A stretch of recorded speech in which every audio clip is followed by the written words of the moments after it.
Welcome to this webinar on listening from love. And welcome to you, Lori. I'm so excited that you wanted to do this webinar with me.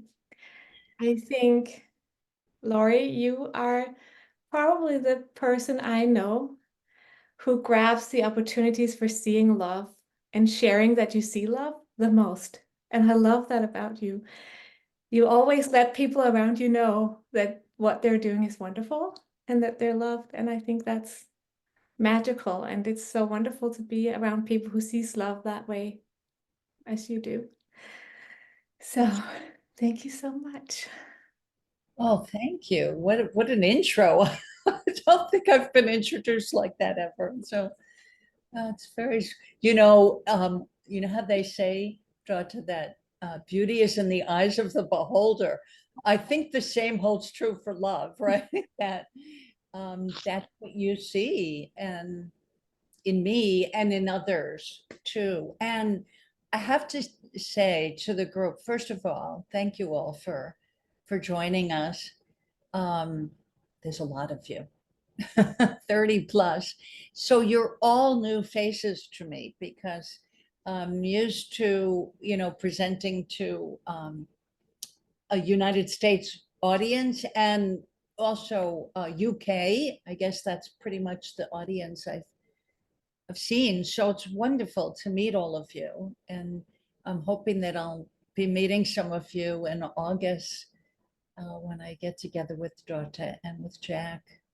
It'll be my first trip to Copenhagen, to Sweden, to that part of the globe.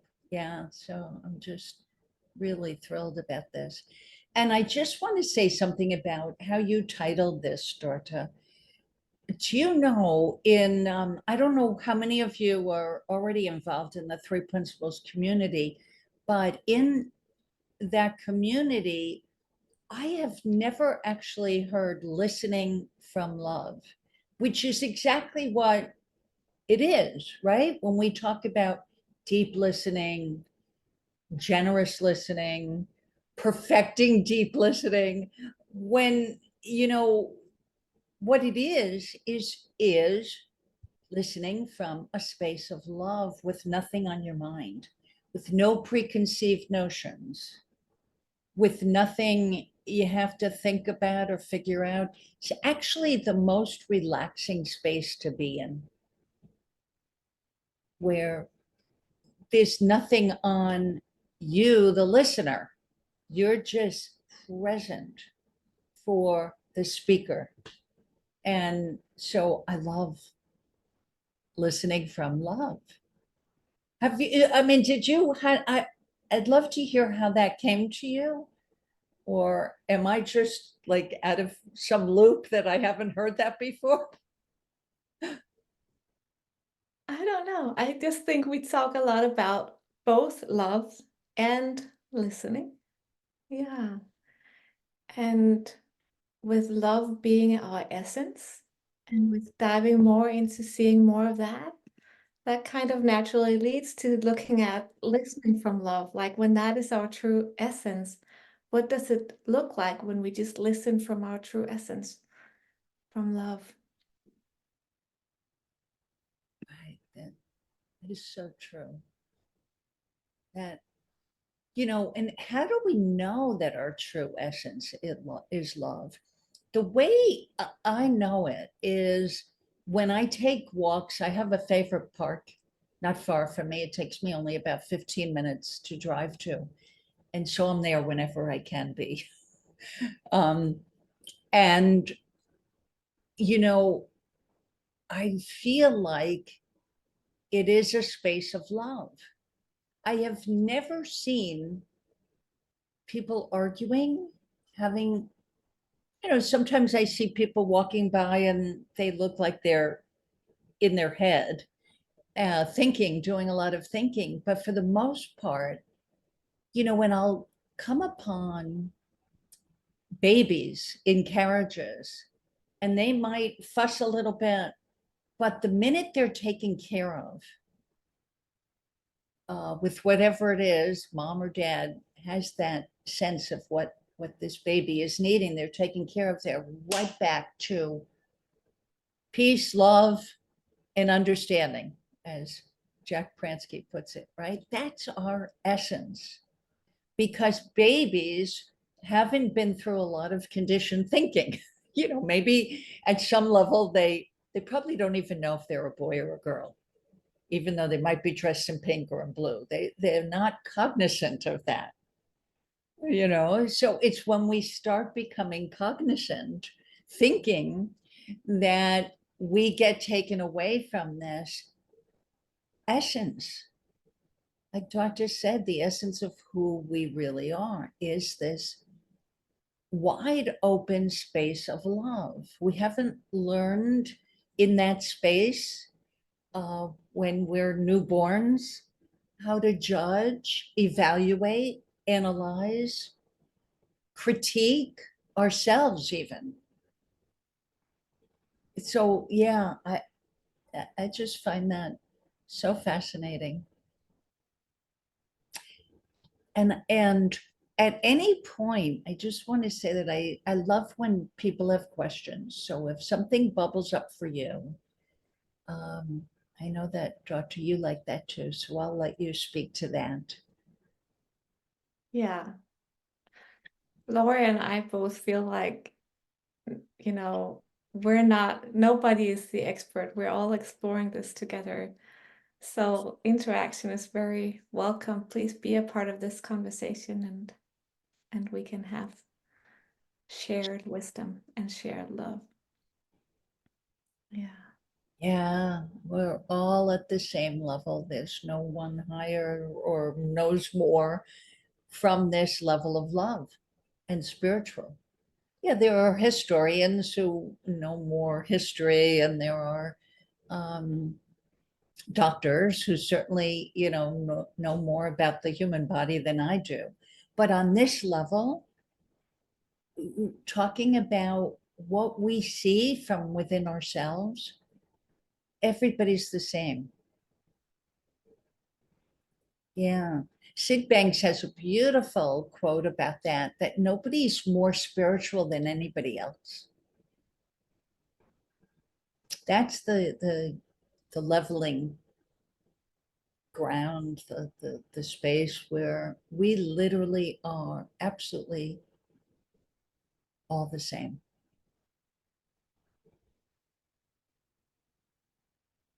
And nobody knows love more than anybody else. It's equally available for all of us to listen from that space. Yeah. And Isn't even so, it's so easy to fall back out of. it Yeah, it's so right? easy for me, at least, to look at my loved ones through glasses of what happened yesterday or half an hour ago, or if I don't notice. But as soon as I notice, it's available for me to drop back into listening from love. And then they look beautiful. It's so amazing. Like, I can make up stories about people not being beautiful. Like, my son just was not being very nice to his family earlier today because he was frustrated. And it's so easy to make up stories, but it's equally easy to notice that you're doing it. It's equally easy to notice, oh, I don't have to make stories up about his behavior. I can fall back into just listening from love. And then I can see he was acting out of love too. He was building a fortress for his buddy and him to play in, and his buddy would rather be on his iPad. So he was coming from this act of love and being, frustrated that the act of love wasn't received the way he thought it would be, and caused him to act out. So, but if I only look at the action, him acting out, I get frustrated and I might get mad. But when I fall out of the stories, when I take my judgmental glasses off and don't judge his behavior, but just fall back into listening from that space of love, from not knowing, I don't know, then I see the love in him too. And I see it with all our relationships with other human beings. When we fall into judgments, it's only that we've fallen out of listening from love. I love that example. It's just right on, isn't it? I mean, I think everybody on this screen can agree that when you let go of judgment, you see that the person is behaving or speaking from that space of love, desire, um, beautiful imagination. Like Dorthe's son had this idea of how the game, his time with his buddy was going to turn out. How lovely is that? Yeah. Right? You know, even like when I run across we'll say a parent scolding a child in a parking lot or in the store, you know, you can see that her intention is to get back to a space of peace. And in that moment, she's just not seeing, you know, wisdom. It's wisdom and in a clear mind that brings us back to that space of love and understanding. But before I would have to say, before I learned that that's possible to fall back into this space of love where wisdom will guide us perfectly away from our personal thinking.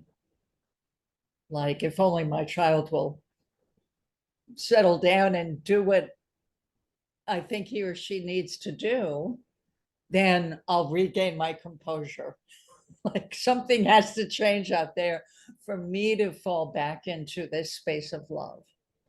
And that's just not true. It's just not true. But it's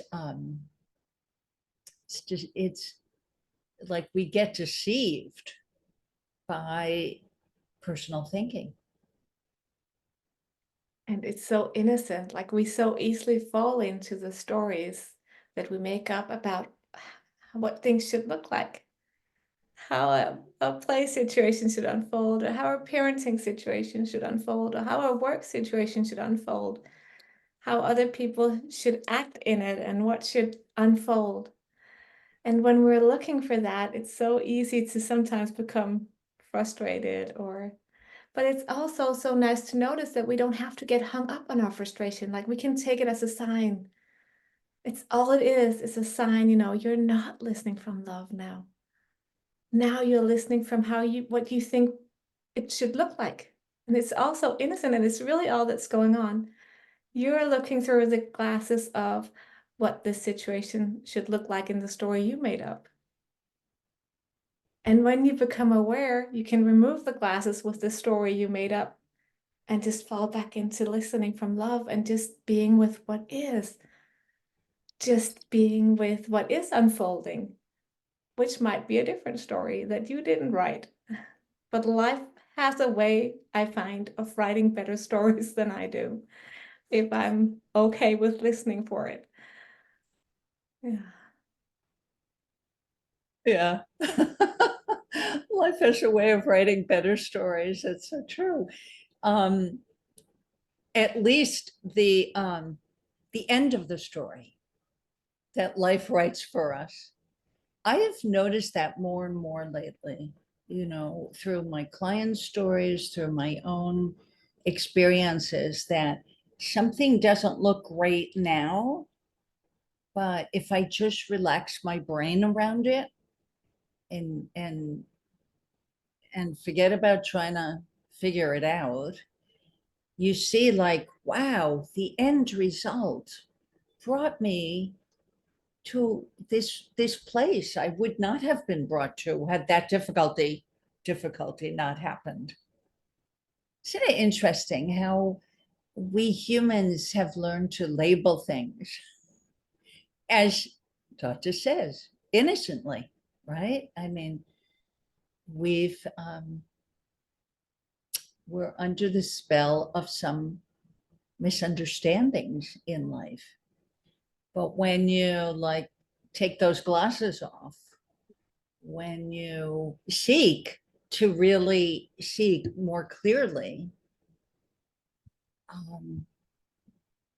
it happens. You like, I see more clearly. You know, and I don't always get hit with that intention. You know what I mean? Like sometimes I'll just be in the mess. And then the feeling of the mess will alert me. I mean, talk about love, that being our human design, that we are designed as humans to feel when we are in our story. Yeah. That's the ticket to letting it go. We have to be able to have some kind of signal. There are people in the Three Principles community who came up with the love letter. Yeah. Yeah. Love letters. It's so beautiful. Yeah, I love that. Yeah. Right. Love letters from the universe. It's like we get tapped. Hey, cut it out.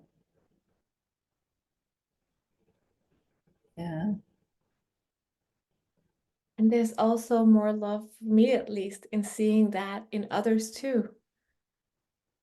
Like the behavior of other people, that's their love letters. But it's also my love letter to bear with them, to let me know, oh, all that's happened is that they're not feeling their inner love right now. Yeah. Yeah. And seeing that, at least for me, is a game changer is in how I approach them. Like seeing that, oh, all that's happening, it doesn't have anything to do with me or what's unfolding. All it has to do is, all it says anything about is that, oh, they're not feeling their inner love right now. Yeah. So maybe, well, life guides us, but maybe I can give them space to fall back into the place of love. Maybe I can show a little more love. Yeah. I mean, isn't that remarkable, right? To hear that from a parent, that that's available to every single parent, every single person. This understanding that humans go through stuff, Yeah. moment to moment. And if you don't react to what somebody else is going through, everybody tends to settle down. Yeah. And when we forget, we don't have to scold ourselves. Like we're still love at our essence. Like even if I don't catch myself soon enough and I react to a behavior I don't like, it's okay. I'm still love in my essence. They are still love in their essence. And we can move forward from that.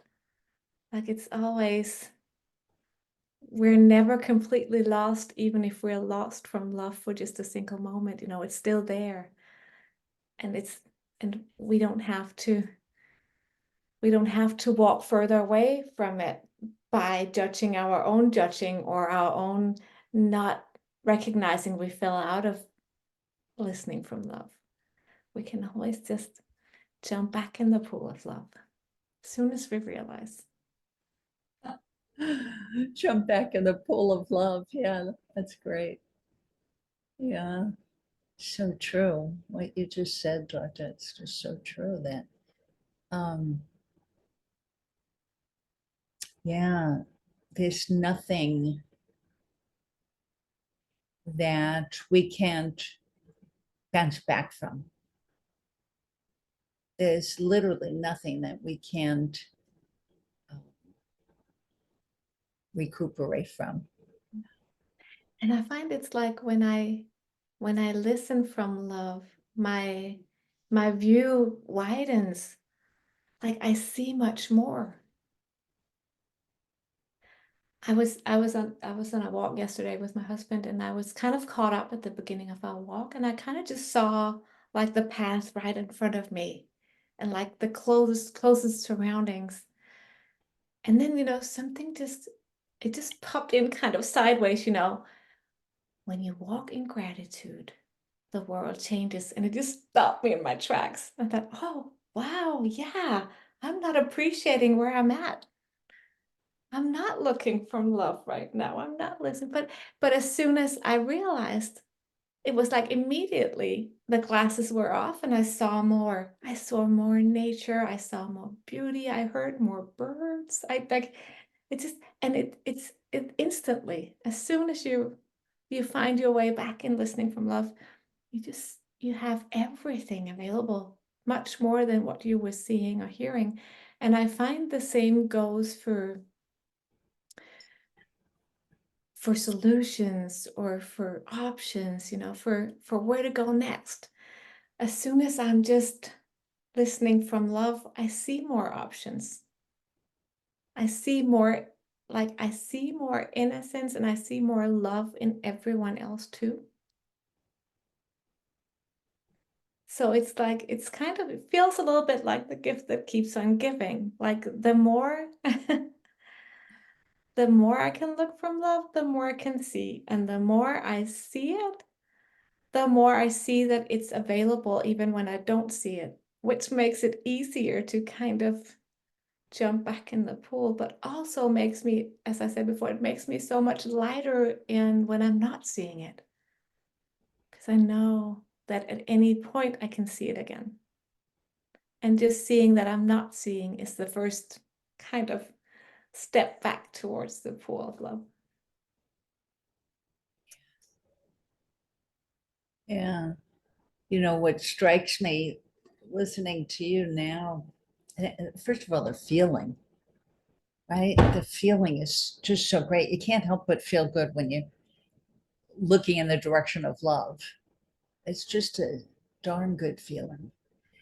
And,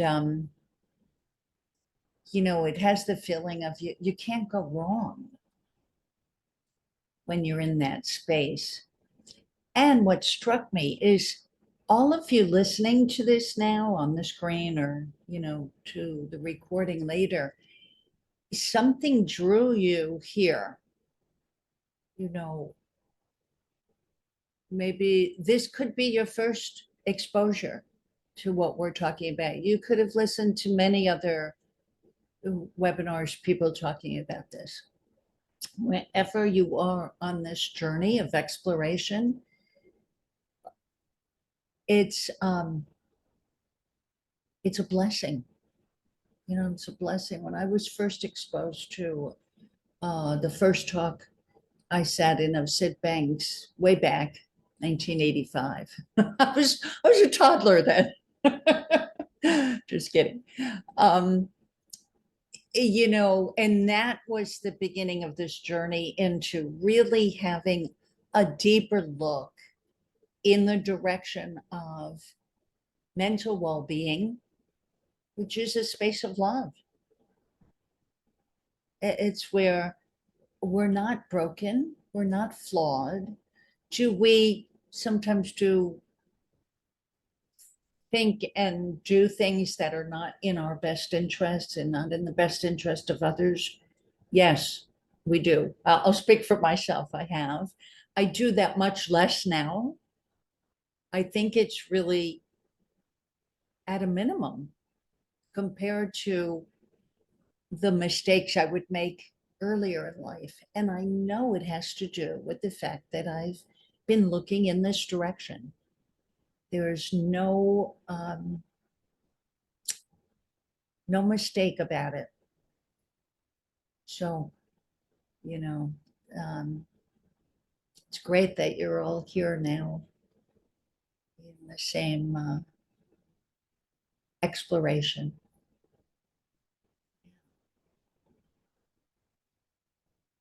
And there's something about seeing the difference looking from love brings also. I've just been reading George Pransky's new book, and there's a chapter about a lady named Bessie, and I love that chapter because I see so much of me in it. So it's basically about this lady who has a knack for seeing flaws. And I used to be the master of seeing like the littlest things that were out of order, and whether like in the world of form or just in interactions, like it would just pop in front of my eyes right away. And I see a little bit of that tendency left still. Like I still see that sometimes it just kind of jumps in front of me, but it brings so much more joy to recognize, oh, but I can look for the beauty. I don't have to look for the flaws. I can look for the beauty. Yeah. Can like I can appreciate all the love that is available to me, that is around me. And it's just like every time I see it, I get to discover this like almost on a daily basis, but every time I see it, it's so freeing. Like, yeah, I don't have to look for the flaws. I can look for the love. Yeah. Oh, I can so relate to that. Right. Right. Looking at what's wrong as though I'm in charge of fixing it. Yeah. It doesn't work that way. Have you noticed it just does not work that way? And you know what? I get an image of, the old cameras. Now we're all using our phones as cameras, but some people still use the camera with an aperture and they'll adjust the lens, right? Well, and you could do that on phones now also, where you adjust for the foreground being in focus and the background being fuzzy, or vice versa, right? Back and forth. And that's, to me,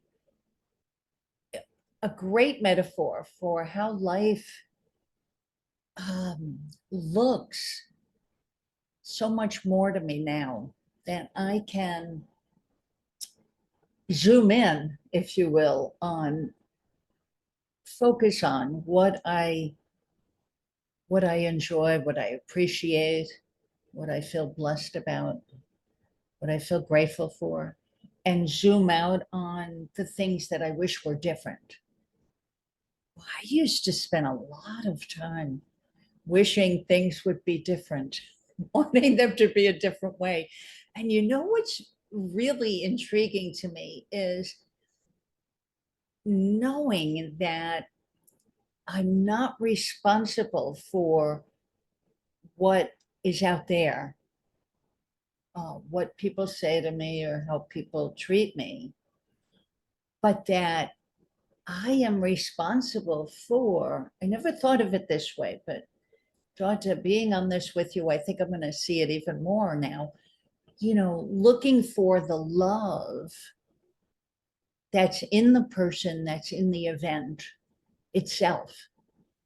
And it's not like, that's, I realize that probably is going to sound like making up a story of love about something. I don't mean that, because we don't know until the story unfolds how it's going to turn out. We don't know how things are going to turn out, but there is definitely, oh,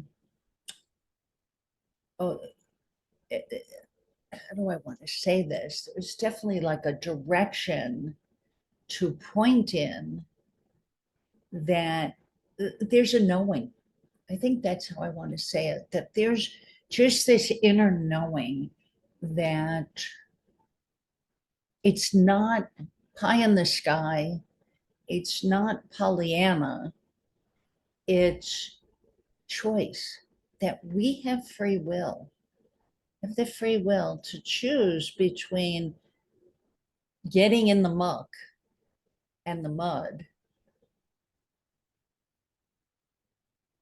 like spinning our wheels, being in the car, spinning our wheels, trying to go forward, and it's just stuck in the mud. It's a good metaphor for things I've done quite often in life. And knowing that if we just relax and allow whatever is supposed to unfold naturally. And I just also see that it's such a blessing to know, like to really realize in your core that love, if love is the essence, like when we see love as the essence of humanity, that means that that is what you can find behind everything. Even the most hideous of actions, somewhere underneath, somewhere behind, like somewhere behind it, there is an essence of love. Even when it does not make sense at all on from what we see. Like, but like sometimes I stumble in this and the time we're in with wars and how can that, but then when I talk to people, like when I talk to people, no matter what they're involved in and what their political views are, and if I'm really curious, I can find the love. Like I can see it. Like I can see from the stories they make up how that is what seems safest for them or their family or most helpful, or even if it doesn't make sense to me, I see how it makes sense to them. And I think it's so helpful, but it's not only helpful when I look outside, it's also so helpful when I look at me. Because sometimes I do and say things that are really not full of love or helpful or and it's so, so nice to know that, but somewhere deep behind that was still the love. It still sprung from that essence of love. And maybe it just, sprung to let me know I'm off track or I'm tired but I don't need to know why, but just the knowing that love is at the essence behind it all is just such a relief, actually. And it makes the uncomfortable so much more comfortable to just know.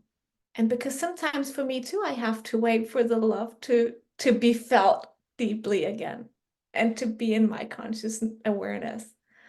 But the waiting is so much nicer when I know that love is at the core of it. It is love still. Oh, there's so much truth to what you just said. Right? I mean, just in reflecting on it for a moment, people's intentions are to protect their family, to give their family the best in their mind. Hmm. People would rob a bank in order to help a family member and say, well, put me in jail. At least I felt my family member. Right? I mean, we all hear stories like this. And the initial intention, now the way people go about it is what's up for grabs. We have the free will to listen to um, personal thinking, like, I'll do whatever it takes, even if it means robbing a bank or robbing a And I, person or whatever. and I'll I do, think when we can show up in front of other people from that space, it's so much more helpful. And I hear that so much. Like I guess for a lot of people, it's rare these days to be able to sit in front of someone that you are just in no way, shape, or form afraid of will judge you. To be in a space where you truly generally feel like I can be exactly who I am in this moment. Lower or higher state of consciousness doesn't matter. Done bad deeds or not doesn't matter. Like I can be in front of this person in this space and be whoever I am and share whatever I've done or thought and not be judged.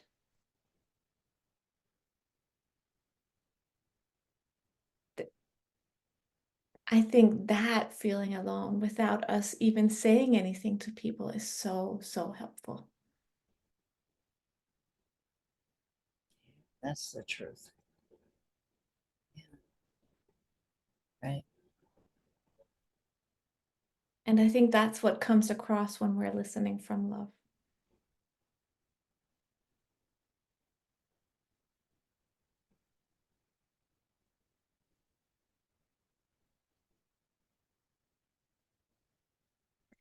I would love to hear what everybody on the call is thinking. Does anybody have anything that is jumping in front of you that you want to share or ask? Or I'm curious too. Yeah. I can't see everybody on my screen, so you have to raise your hand with the icon on the bottom bar if you want to share something, so I can see you.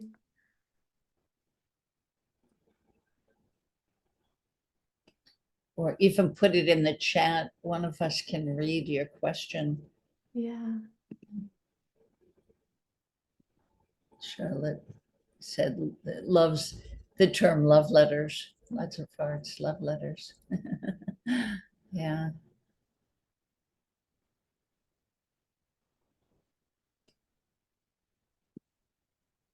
People are,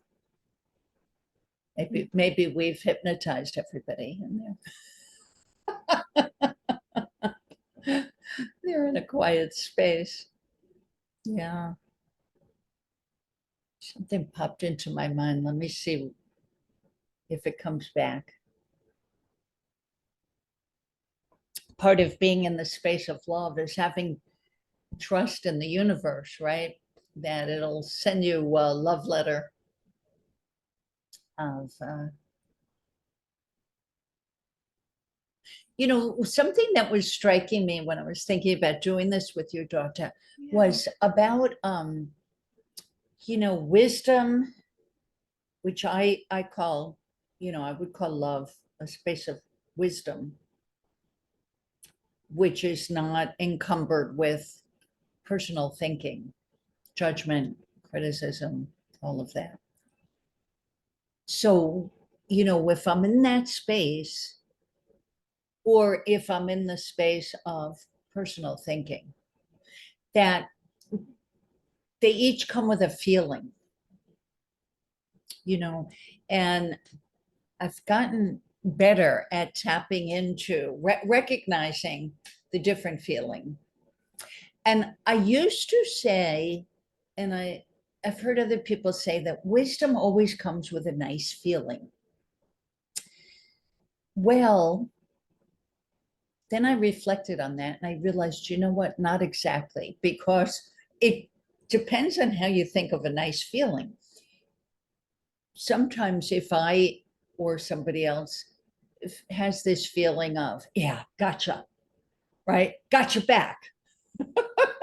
That could feel nice for a moment, for a fleeting moment, rebellion or um, uh,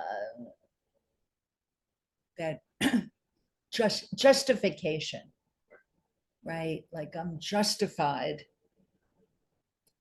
That could masquerade as a nice feeling. So what I've come to see is that it's a feeling of knowing. Wisdom to me and comes with a feeling of knowing that this is coming from rock solid love. And what I find really amazing, I don't know, maybe some of you see it differently. I'm not 100% sure about this, but it seems to me that when you can always tell if there's some personal thinking as opposed to pure wisdom, if it's the answer is not for the better good of all concerned. So, when I'm working with a family, if let's say one person is certain that divorce is the answer, well, I'll ask, is that true for everybody in this family? Maybe it is, Sometimes it is. Sometimes kids do better being, with eh, their parents in separate homes than they do with their parents arguing all the time. So no judgment there. But, this idea of, is it for the better good of all concerned? And if one person opposes, listening with love to the opposition of that one person.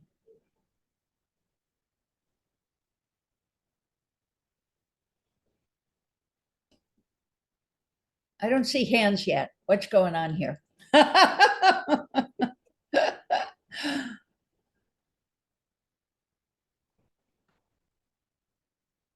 Comments, questions, anything we said that, you know, hit a chord, or that you're curious about, you'd like to hear more about? I'll bet there's a bunch of you who would like to hear from somebody on the screen other than me and Dorthe.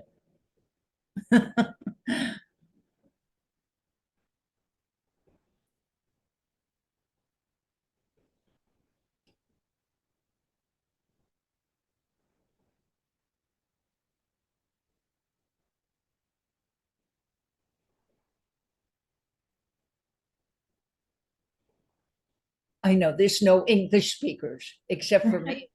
No, the Danes speak English very well, actually. Some of them think they don't, but I'll tell you a secret, they do. Even if they think they don't. Yeah. Yeah. Let's see what comes. What's love gonna deliver for us?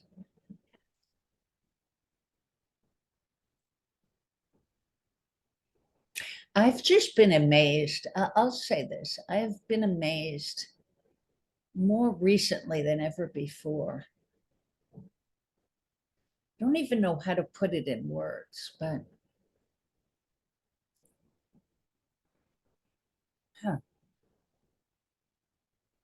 Like I've more confidence than ever that I can have a conversation with someone that could be a little dicey, right?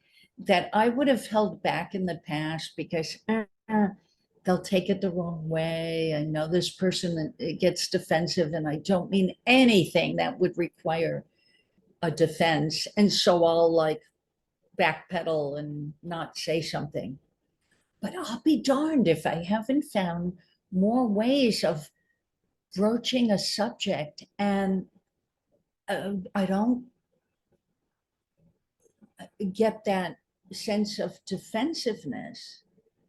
I don't, have you had that experience?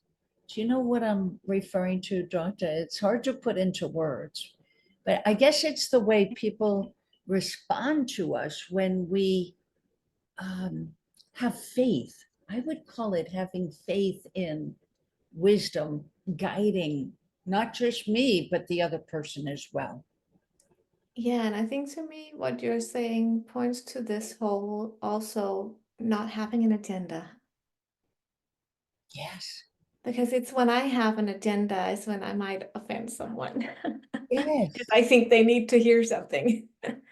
But when I realize again that I can just listen from love, because love knows wisdom, you can call it whatever you like wisdom, love, God, something bigger than me that is living me knows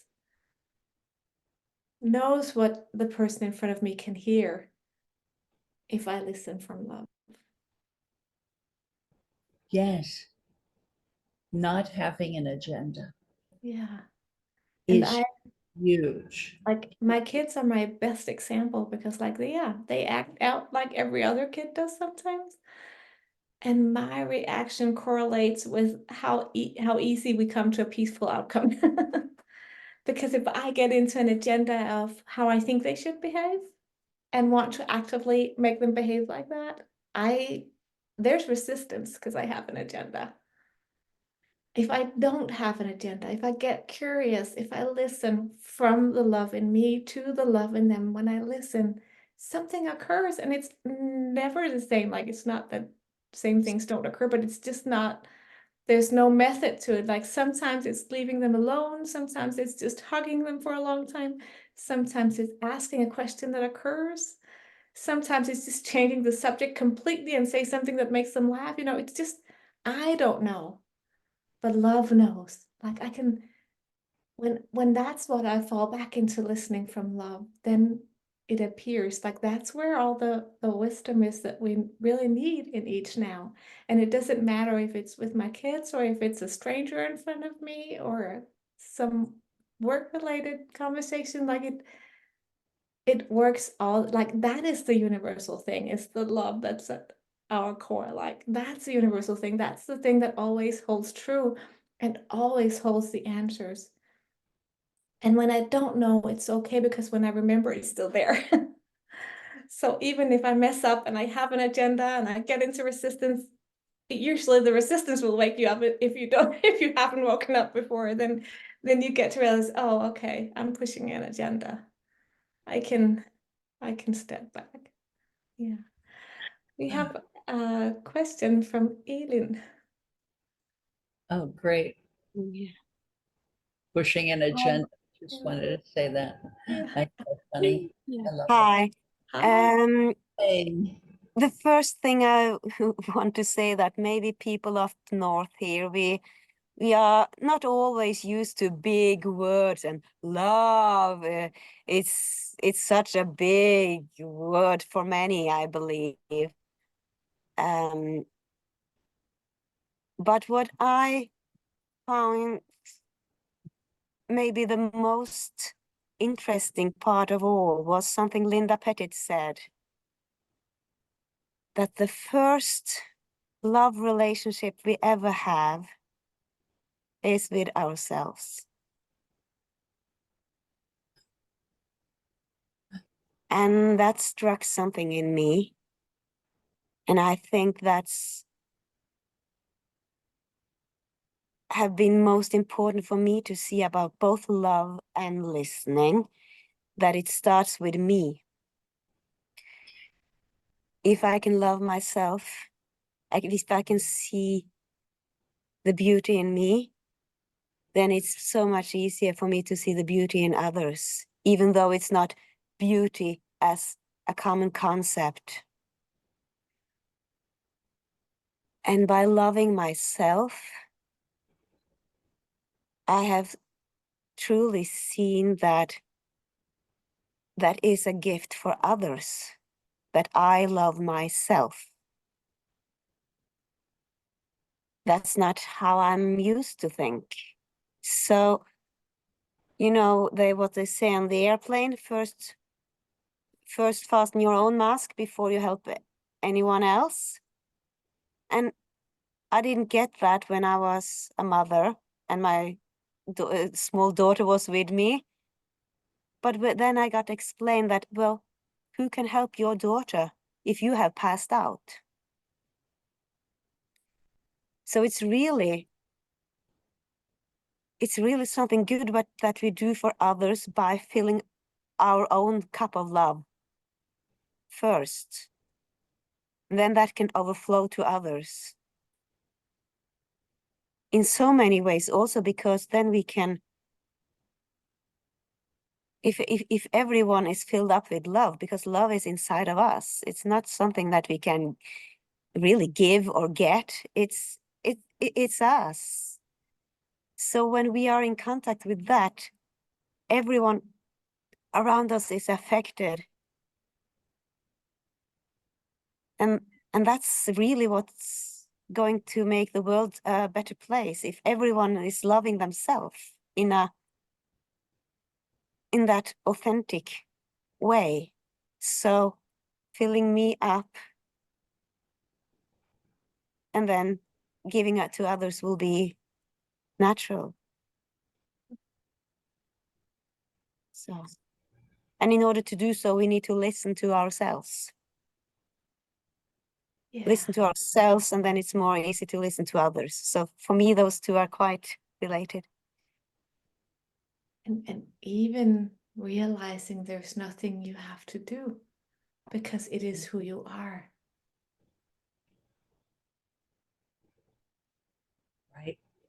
Yeah. Exactly. Yeah. You know how I think of it as energy that, it's formless. Um, it's almost like it is what we are.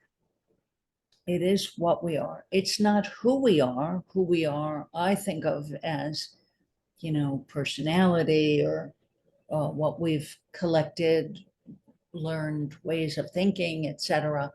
But what we are as this pure essence of love, right before, and that was beautiful.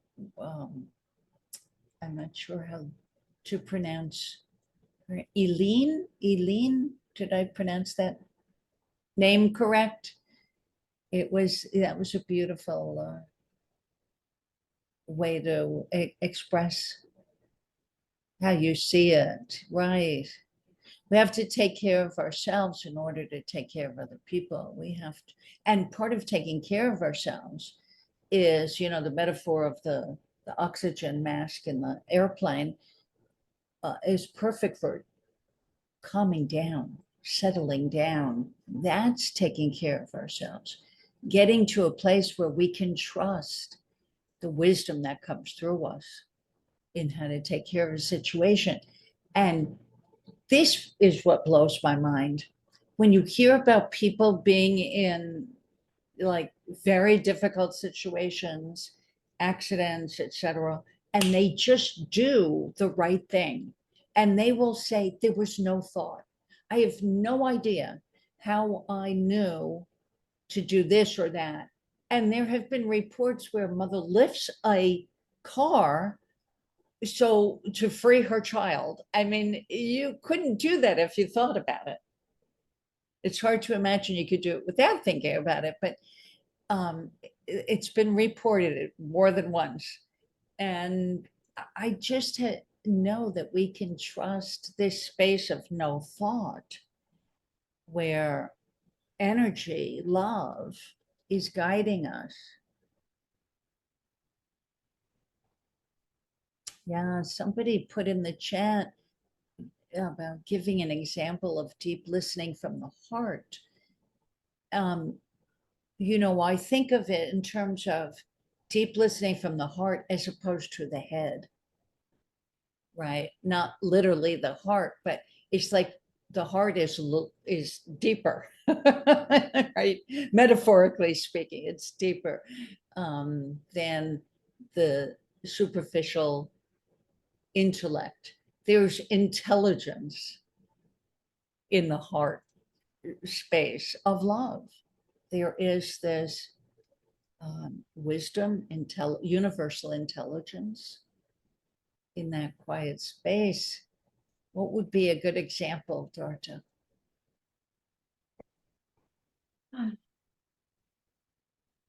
Maybe we could combine that question with the next comment where somebody said, if I understood it correctly, always look for the love in any behavior. I would say, look for the love within yourself. Because looking for love in the behavior of somebody else would be like a doing, trying to do something. I would say just look for the love, the quiet space within you.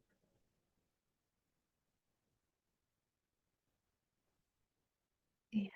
And I think to me, it looks like looking from a space where I know that love is behind any behavior, like looking from a space where I know that love is at the essence, at the core of the person in front of me as well as within me.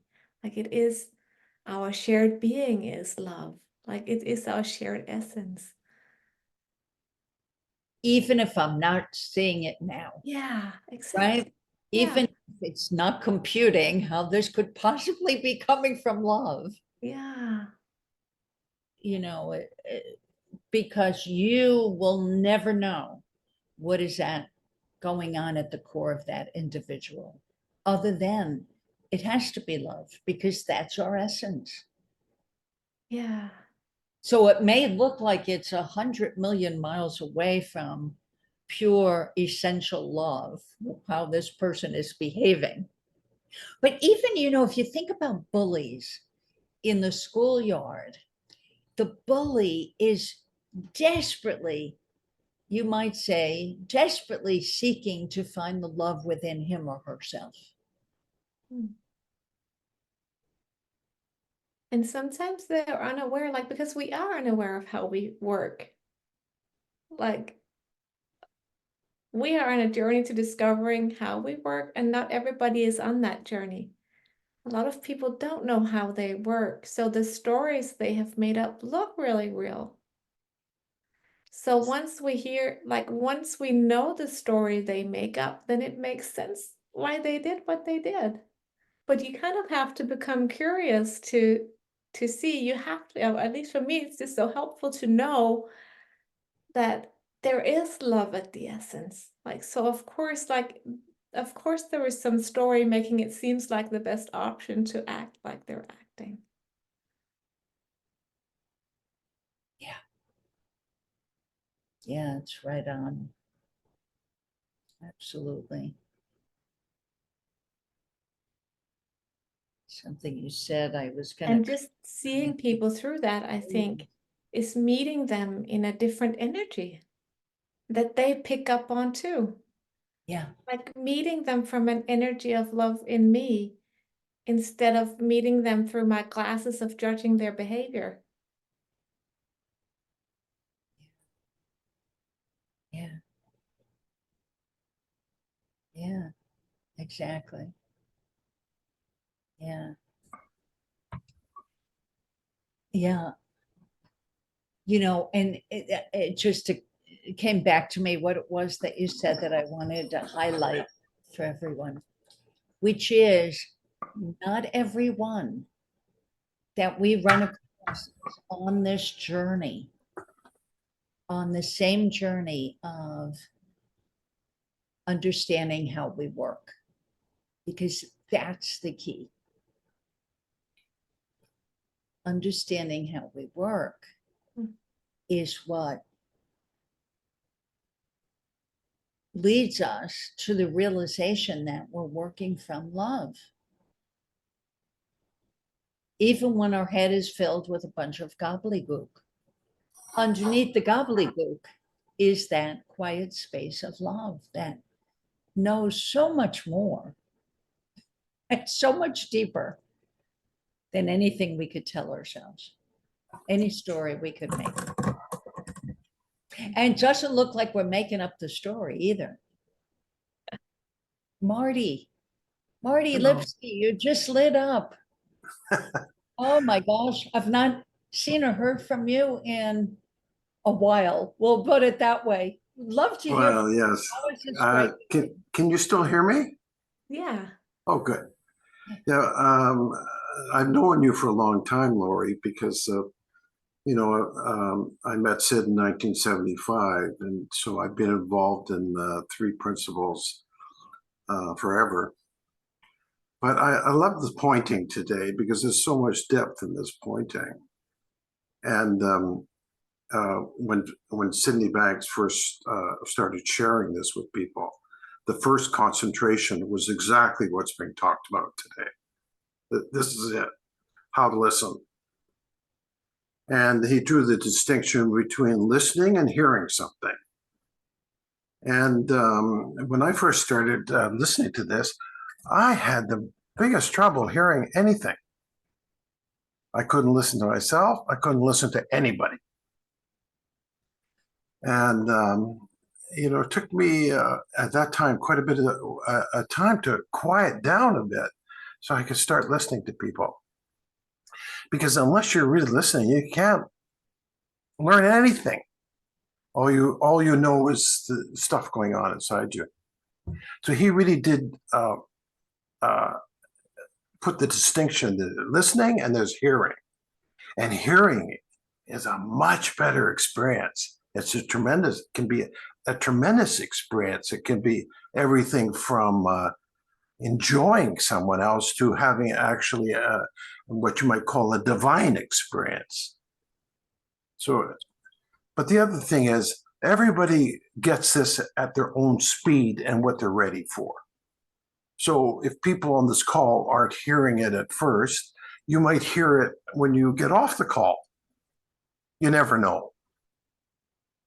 And don't judge yourself that way, in my opinion. The other thing I like, and which always amazes me, when you hear something from yourself, like all of a sudden you get what we call an insight. And it's an insight into your divine intelligence. It's an incredibly beautiful thing.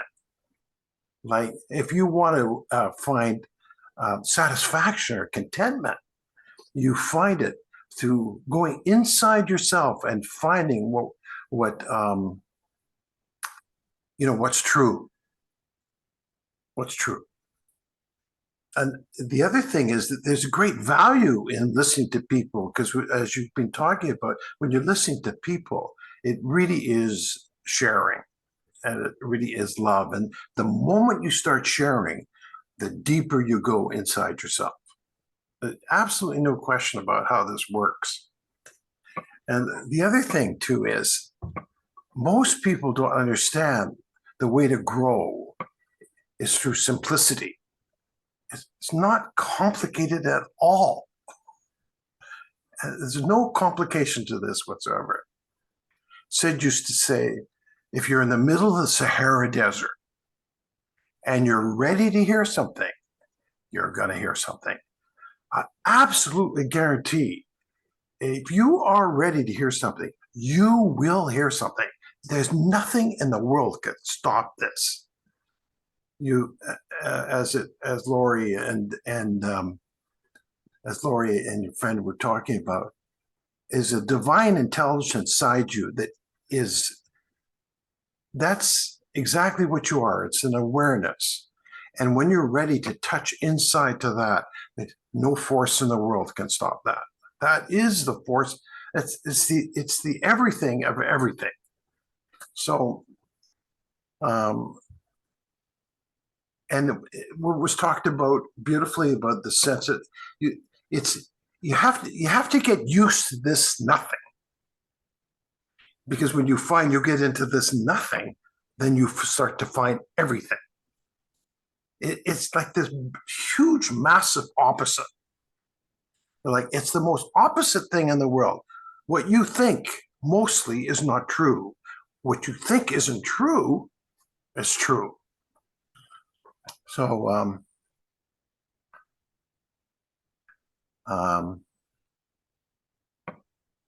it's one of the simplest things in the world, and it's okay because we're so used to going in the wrong direction. It's like kind of bonkers, right? We're in this. I know this Yiddish word. It's called Michigana Club, kind of nutso club. We're all in this whole thing together, right? It's a big group, kind of in the illusion club. But the moment you start touching a little bit out of it, and you go deeper inside, you start to get the gift of life. It's the most worthwhile thing you could ever do. You can't do anything better than this pointing inside. It's beyond religion, beyond psychology, beyond all that stuff. There's thousands of tips now in the 3P community. The biggest tips to it all is through Sydney Banks, but there's thousands of beautiful tips. There's lots of people saying wonderful things. And if you just hang in there a teeny bit, come to this kind of thing like this.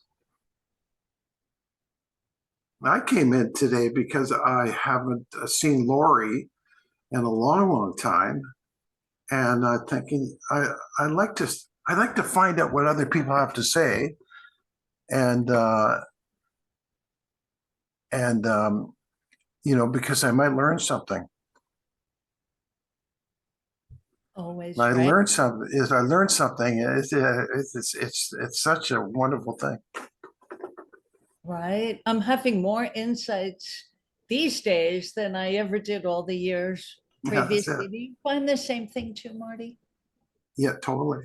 It's like, It just all of a sudden, I was listening to one of Sid's old tapes the other day, and some little teeny thing he said was like, oh, of course. Why? I can't believe I hadn't seen it quite like that before.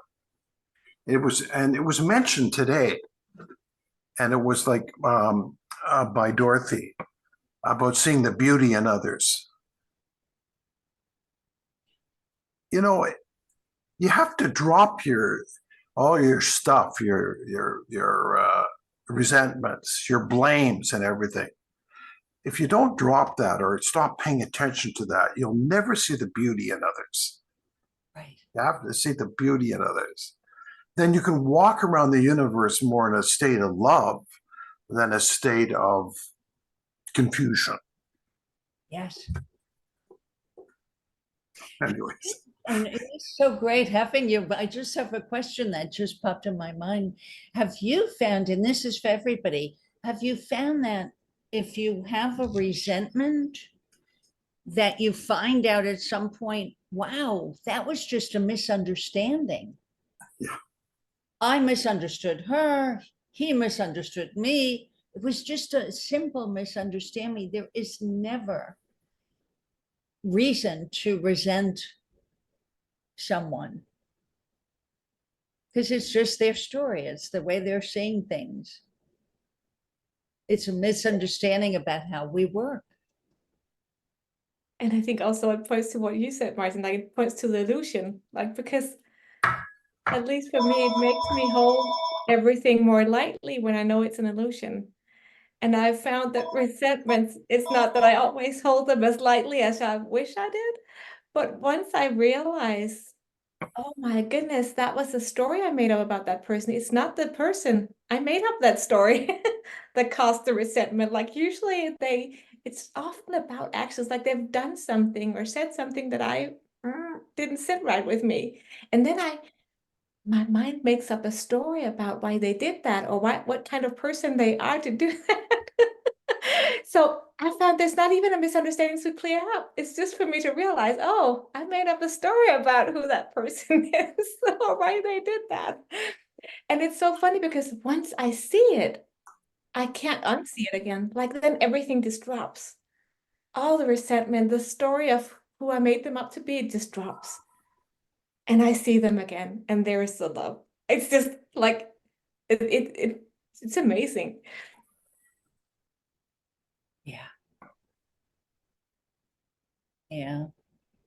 But till you realize it, you have to sit with it. Yeah. The illusion.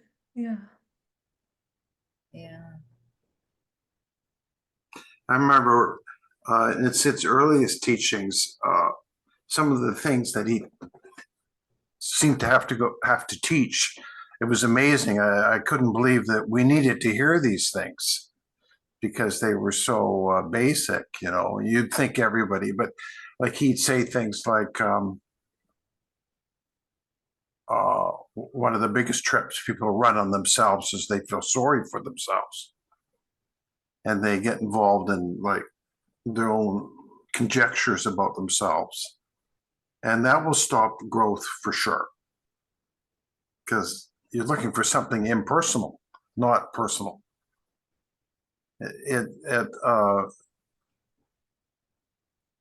Another early teaching was, this is one I couldn't believe, was loving your parents.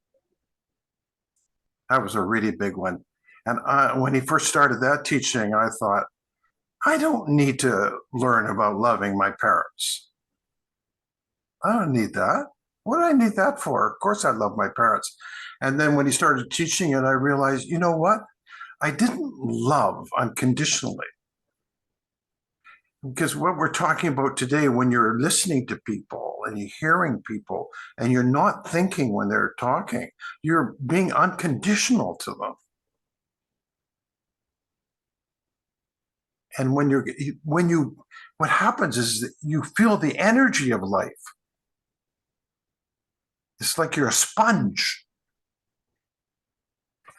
And the connectedness of the impersonal love is so different to the personal love that we thought was love before we saw that there was a deeper kind of love. Yeah. We just didn't learn from when we were young quite how to assess life. And so we learned bad habits from other people. We learned good things from other people, but bad things, bad habits from other people.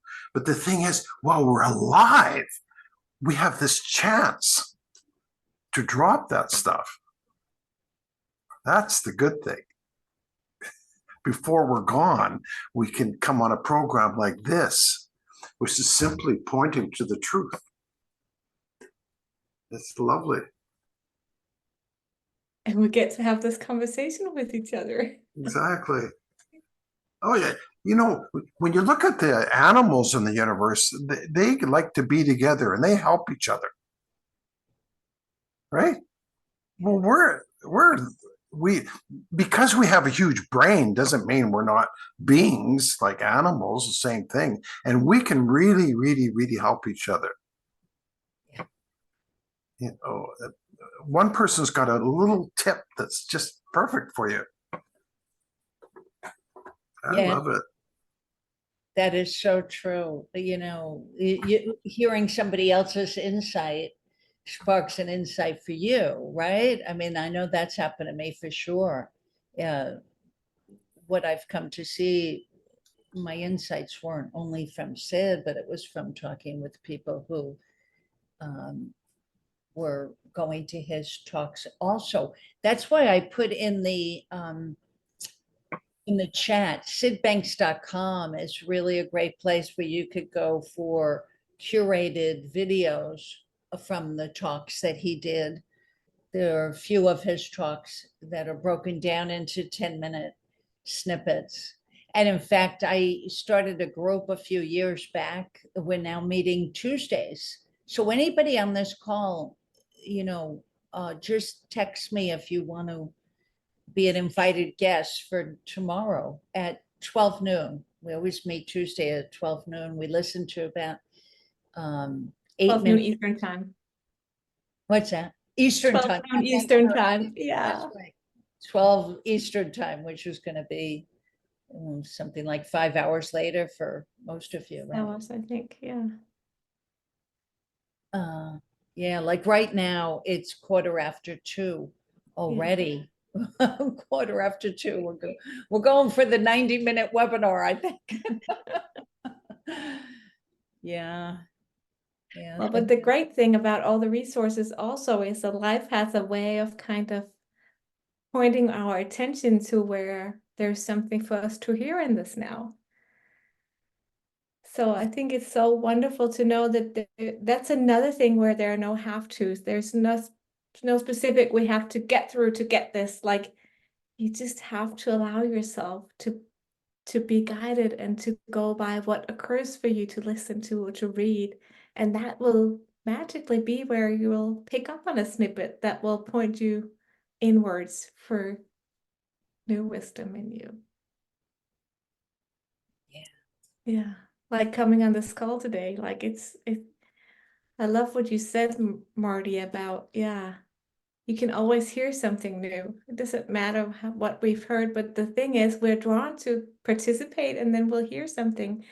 And if we were to ask everybody on this call, I'm pretty sure everybody heard something different because it's so we hear what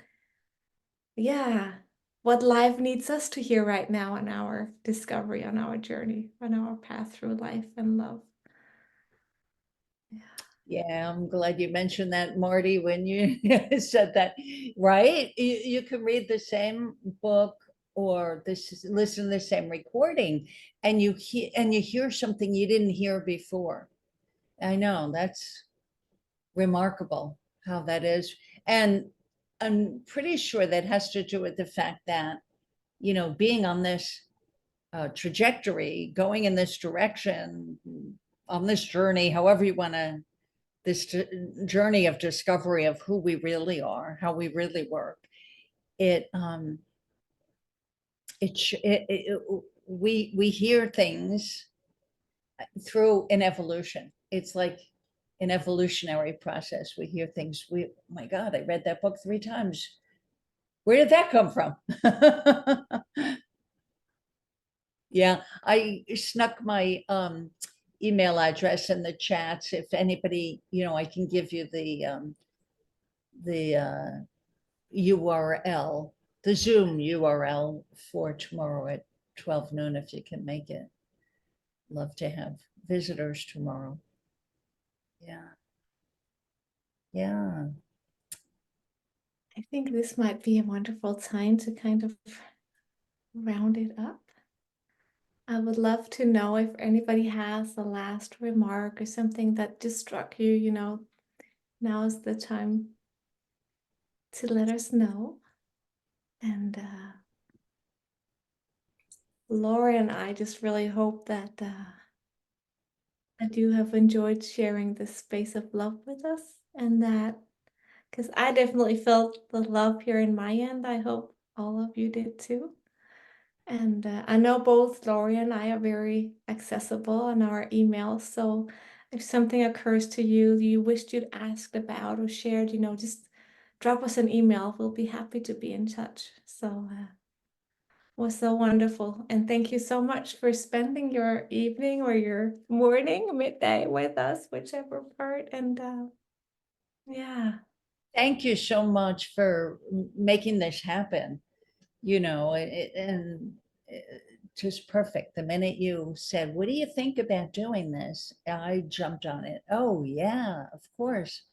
Because people in Sweden, most don't know me and I don't know all of you. So I am so looking forward to meeting as many of you as possible in August. I'm really looking forward to it. It'll be the first time I'm in Dorthe's presence. We've been on Zoom calls, but yeah, never in person. So this is so looking forward to it. And thank you all for joining us today. I wasn't expecting so many of you to show up. You've got the magic touch, Dorthe. Yeah. Got a lot of lovely Danes looking in this direction. Yeah. Yeah. It's so Yeah. lovely that we can be in this conversation together. So Yeah. thank you, everyone. Yeah. Thanks for joining. Yeah. Bye.